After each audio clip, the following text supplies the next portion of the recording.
Samantala, pangkalahatan naging mapayapa naman ang eleksyon sa Barangay Kaligayahan sa Commonwealth sa lungsod ng Quezon. Ito'y dahil na rin sa pagtutulungan ng mga mamamayan, COMELEC, PPCRB at ng pambansang pulisya. Ang buong ulat ihatid po sa atin ng aming kasamang si Emil Carion. Mag-uulat po yan ng live mula sa Quezon City. Emil, magandang hapon. Maraming salamat. Tama yan, naging mapayapa ang pangkalahat ng sitwasyon nga ng eleksyon dito sa Barangay Kaligayahan Elementary School.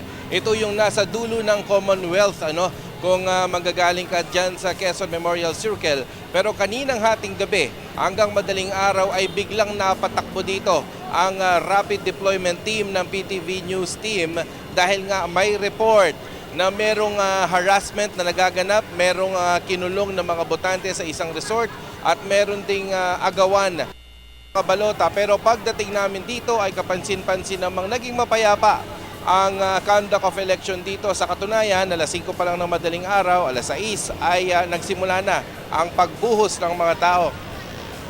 Kaya naman nang ating nakita ito, ay ating kinausap ang mga opisyalis dito at kanilang ipinahayag sa atin na kanilang pinagtutulong-tulungan ang sitwasyon dito para ito ay maging mapayapa. Narito ang sunodang tinig ng mga nakapanayam nating mga opisyalis dito sa Barangay Kaligayahan Elementary School. 3 shift to, so every shift, ganun din yung numero, magre-render ng assistance before, during and after the election. So 24 hours itong babantayan hanggang matapos. Okay. So in-expect po natin mga gaano oras itong tao dito? Ang butuhan kasi hanggang 3 o'clock PM, but after nun, syempre magkakaroon po ng canvassing yan, at manually gagawin to. So hanggat hindi sila natapos doon, nandito pa rin po kami, nagpo-provide ng security and assistance.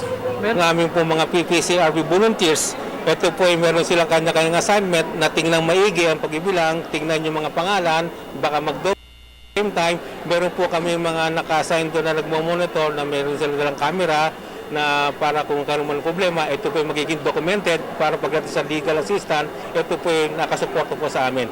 Ito po ang aming pimpiling po lang kami ng PPCRB volunteer na si Atty. Gaol na kung ano man ang problema makita namin, kunan namin ng picture, kunan namin ng isulat po namin at report kagad sa kanya.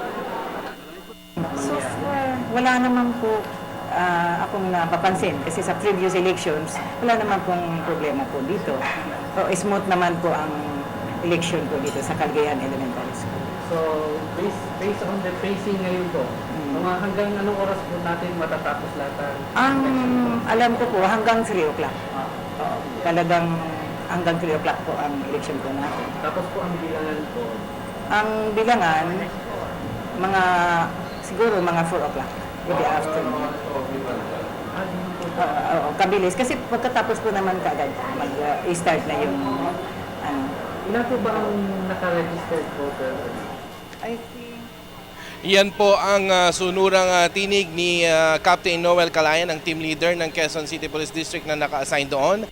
Chief Jesus Hernandez, ang PPCRB Chief Coordinator ng Barangay Kaligayahan, at ganoon din si Dr. Mirna Irinco, ang school principal ng Barangay Kaligayahan Elementary School.